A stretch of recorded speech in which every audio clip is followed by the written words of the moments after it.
Annie, how are you doing? Good morning, Becky. How are you? I'm great. How are you this morning? I'm very well, thank you. So we are here to have a chat about the DFTB QMUL Joint Paediatric Emergency Medicine Masters, which is now into its second year, very excitingly. And we're hoping that students, prospective students, will be joining us this morning to hear a bit more about the course and to maybe ask us some questions. In a few minutes, we've got one of our students joining us, haven't we? But let's just have a quick chat about the structure of the course first. Do you want to just kind of give us an overview? Yeah, of course. It's brilliant to be here live streaming, so it's great to see you, Becky, and everyone else who's watching from home. So this course is run over 3 years if you want to do the full MSc, but you can divvy it up into year-long blocks if you're not up for a full master's at the outset. Year one is the equivalent of a postgraduate certificate. So if you just do the 1 year, then they'll come out with a certificate at the end of it. And it covers 4 modules. Module number 1 is the fundamentals of research. So we'll teach you some fantastic critical appraisal skills and ways of looking at the evidence out there and really thinking about it and not taking it at face value, but understanding how you can take the results and either use them to change your practice or not. Module 2 is probably one of my favourite. It's a mix between the neonate presenting acutely and the adolescent presenting to acute services. It's run over 8 weeks. The first 4 weeks is neonatal emergency presentations, and the last 4 weeks of the adolescent ones. We have got some amazing faculty. So we've got faculty from around the globe, affiliated with Don't Forget the Bubbles, so some faces that people will have seen before. And we will go through varying presentations to the emergency department or acutely pre-hospital. Within those 8 weeks, we have a mix of content. So there are some live tutorials that are also recorded for those who can't attend for clinical reasons or for other reasons. We have some asynchronous learning where we use a discussion platform to find out evidence to inform why we do what we do. And we have some assignments. Now, the assignments have a great Don't Forget the Bubbles flavour to them. So assignment number 1 is teaching you how to create an infographic that will distill information down to its key elements and synthesising that literature that's available to you and putting it in a way that's really easy to understand in a very quick way. So we teach you how to create infographics. And the second assignment is a written assignment, again, really critiquing the evidence and thinking around your way around a clinical problem. And then we move on to our third module. Now, this is respiratory and cardiology. Again, some great names and faces that you'll have known on our faculty. And then finally, we have our fourth module of year 1, which is acute neurological presentations and acute hematological presentations. Again, we have very similar, we mix in some infographic skills, some blog post writing skills, and we teach you how to present do an oral presentation as if you're at a conference up on the stage. And that is year 1. I don't know, Becky, do you want to talk us through year 2? I will indeed. I'm just going to say hi to Tessa, who's just popped online to see us as well. Obviously, Tessa is one of the core faculty as well on this module. She's the lead for the PEM Masters. Not joining us live this morning, but very much a part of the course. So we've got a variety of modules in year 2. In fact, what I might do in a minute is just get Holly to come on, because she is one of our students in year 2, and she is very much living those modules at the moment, so she'll be able to tell us a bit more about those. I think you alluded to the fact that we start with a research module, and I think that's really important, because I think one of the potential barriers for people starting a master's is that they worry about that research element, interpreting stats, understanding all of that, and actually that's a really good grounding for starting your master's. So if that's one of the things that potentially puts you off, please don't let it, because you will be taught all of that before you start. I think what I might do is just bring Holly on now, and we'll have a chat about what's happening in year 2, and then just a bit more about the general structure of the course. Hi Holly, thank Hi. you so much for joining us. Hi, Polly. No worries. So you're one of our year two students. You've had a very successful year one, and we're now into year two. And how's it going so far? It is good. I think I definitely want to reiterate the fact about the research module at the beginning. So I'm a A&E nurse by background. I've never done a master's before. I've done A&E courses as a nurse, but this has definitely been a step up. And I think research was a big anxiety for me, particularly because I thought all of the doctors in the team, they were already going to know about it. But actually, because it's such a multidisciplinary masters, we had paramedics and other nurses, doctors who were all in the same boat. And you get really good support and teaching. And the fact that it was the first module kind of just makes everything feel a lot better. So I really, really actually enjoyed that module, considering it was my biggest anxiety. But year two, I think I've now settled into it and I'm a lot more comfortable. And again, the topics are amazing as they were in year one. So I'm just really, really enjoying it. And I can start to see the light at the end where I'm thinking about my thesis and brainstorming through that. But I've really enjoyed it and I think I've learned so much. And I would never get this from any other kind of course that I can see for nurses at the minute. So it's been amazing. Great. And Maybe we just can pick up on that actually. Holly's telling us a little bit about the benefits that she's getting from a non-medical background. We also have paramedics and advanced paramedics on our MSc as well. It's fantastic learning from across kind of the pre-hospital to inter-hospital sphere of acute paediatrics. And I really enjoy, everyone brings something different to the MSc. Mhm. I'm learning tons from you guys, I have to say, when you go off and present us evidence for and against, or take us on journeys in different directions. I think it's fantastic. Mhm. And the other thing is, of course, we've got not only faculty from all around the world, but students from all around the world as well. So we're getting that international perspective. So it's a really eye-opening way to understand how we look after acutely unwell children across the globe. Should we just give people a flavour of what happens in year two, just so that you've kind of got the full overview? So we started year two with a module on gastro and surgical presentations, and then continued with dermatology, renal and endocrine. We've just finished our human factors and critical illness module.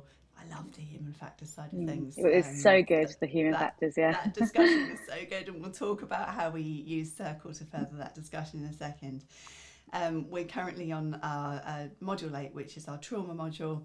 So we've got some major trauma first, then we'll be moving into minor trauma before thinking about what's going to happen in year 3 and our students writing their scientific paper, which is designed for publication in a journal. So not only will you get some great learning out of this, but hopefully you will also get a publication as well.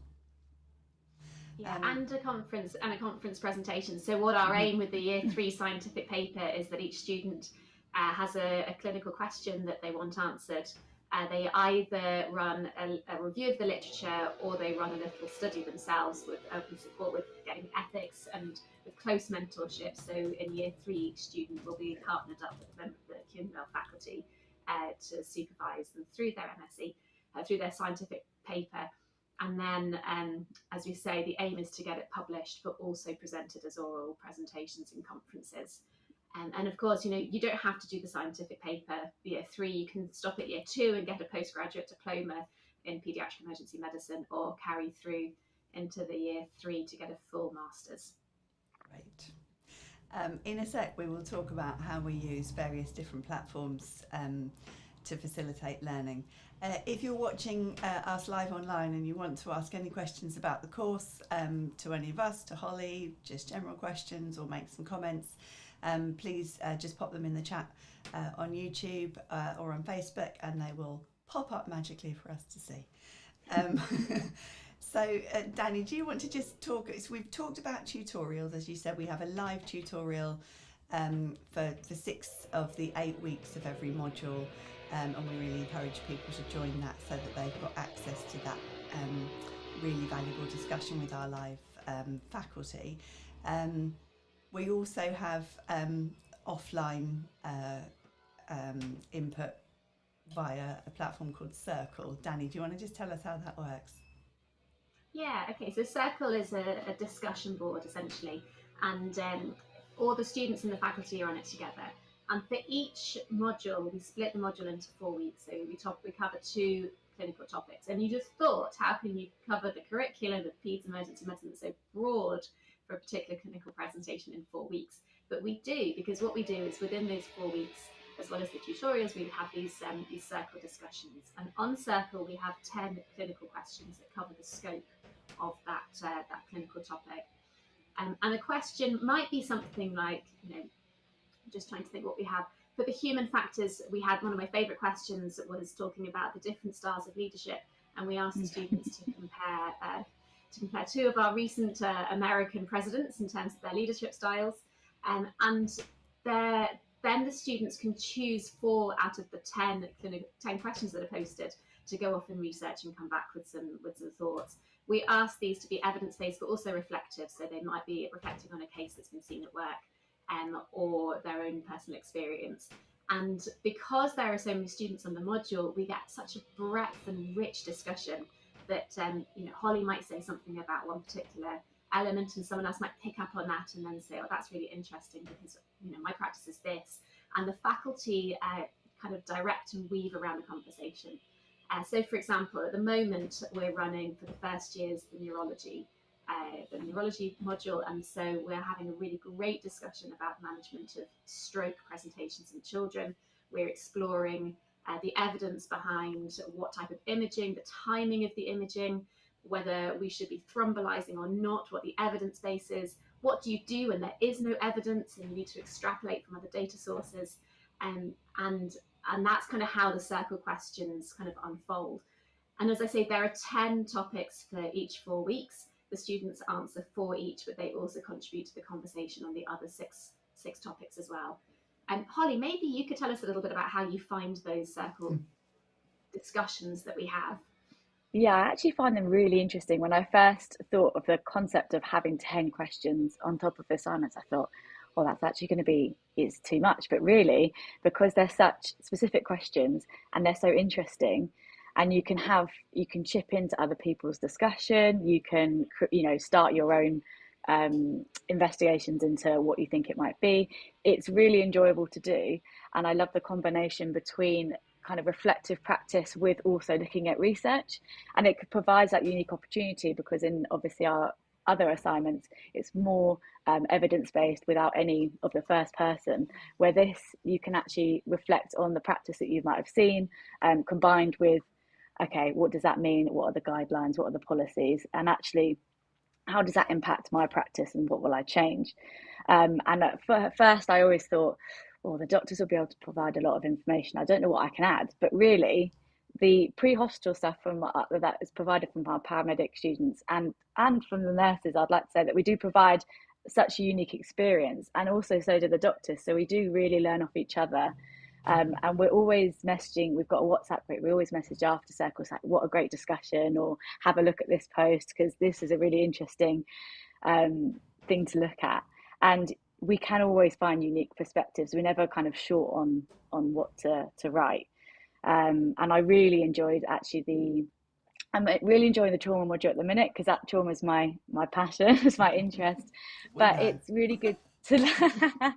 But it's also really good to learn about topics I'm not confident with, but in a really safe way where you can ask questions to your colleagues, ask questions to the faculty who are experts in the field, in a safe space, and learn so much that you may not get a chance to do, or you can't cover in the 1 hour tutorial that we have, because we have such amazing tutorials where we have to focus on maybe 1 or 2 topics. This gives us an opportunity to explore a lot more in the module that we're doing. So I am finding it really interesting, and actually it's quite a nice break from thinking about an assignment. It's like okay, I can spend a little time of 300-400 words and look at something really unique. Let's, go down a bit of a rabbit hole. So it's really good. I'm really enjoying it.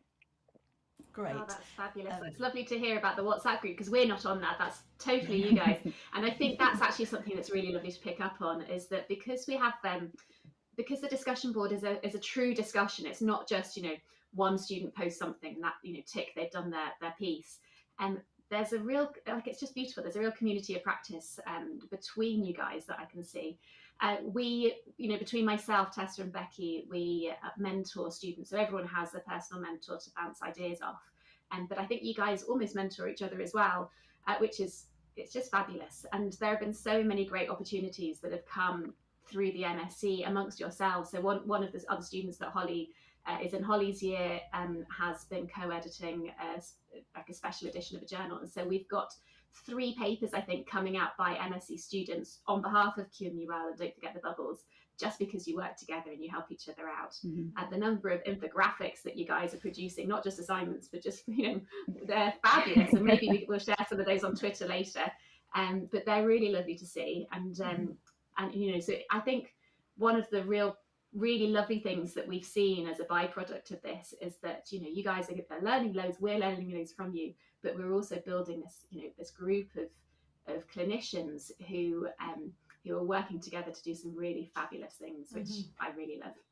And we have found actually that if, like, for example, we've got colleagues all over the world, and if we travel to that country, we're like, oh, we can come and see you, or let's meet up for a so it is amazing. And I think it's so interesting to learn about different hospitals across the world and different procedures and supporting each other. And I think also for assignments, we've been really kind of supporting each other, and you've only got a few weeks left, you can do it, you're doing really well. And it does make such a difference, because you think being totally virtual, it will be quite isolating, but it really isn't, because we have such good communication as a group, and we all really respect each other's opinions. And no, it has been really good. I think that's one of the things, isn't it? You kind of worry with a completely online course that you're just going to be, sitting in your house on your own, watching the tutorials, maybe in your pajamas, at least on the bottom half. But actually, what we've managed to create is a really lovely community of practice as well.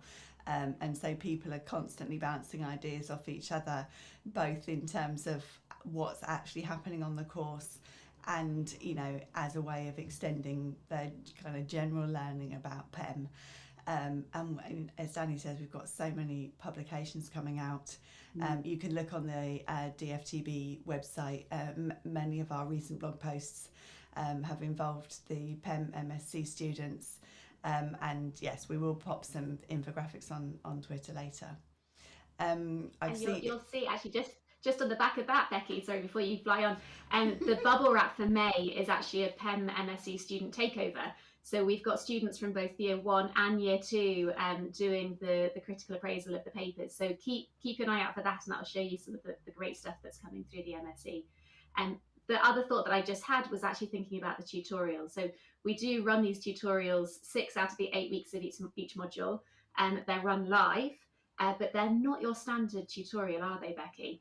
And we have some ground rules. So our faculty are very carefully selected. They're all people who've done great things for Don't Forget the Bubbles before, and people that you'll recognise from some of our courses and some of our conferences.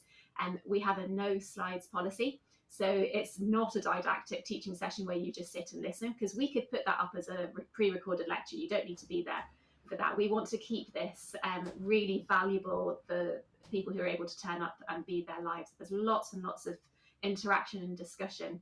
But we've also got some really quite special things going on. So the most recent major trauma tutorial was a virtual simulation.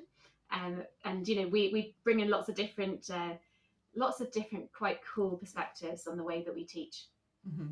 So last week we had a live virtual resus room simulation of a major trauma. Holly, you were involved in that. Do you want to talk us through what happened? Yeah, it worked really well, actually. So we had a patient, and then there there was just a patient on the bed, you got a medical handover, and we had to select all the interventions we wanted. But obviously some things weren't just there by magic. You had to think about requesting them in advance, or what procedures, policies you wanted to follow. We had a team leader who allocated roles, and it worked really, really well. It was very interesting, and it still felt like we were in a sim working as a team, but virtually. So it was really good. And then we managed to run it in 2 different kind of major trauma styles. So it's good to see, because we never work with these people, we never work with our colleagues on this masters in real life. So it's really interesting to see how people work differently. And you get an element of that when you're kind of reading the mini assignments, but you don't get that element really because you don't actually work with them. So this was our one opportunity to really see how people are in clinical practice and how everyone works so well together, even though we've never actually met. So I really liked that idea. I didn't know it was possible, but I thought that was a really good thing to do. I don't know if there's opportunity in other modules to bring it in, but it worked out really well. Yeah, it was fantastic, and also one of the things that I noticed as well, that model allowed us to really get the most out of people being there live in the tutorial, because not only did you do the simulation together, but then we had a really robust debrief around not only the major trauma aspects of that, but also the human factors components, which was so amazing, and you just would not get that if you had a pre-recorded PowerPoint. So we're really lucky that we can do this, and that we've got faculty who can provide that. And Dennis Wren is one of our faculty members on that module alongside Kat Pridis, and Dennis is working in the States, so we really are getting an international perspective on trauma. You had to get up very early to do that tutorial. Yeah. But it worked really well. So we've got people, literally all across the continents working together.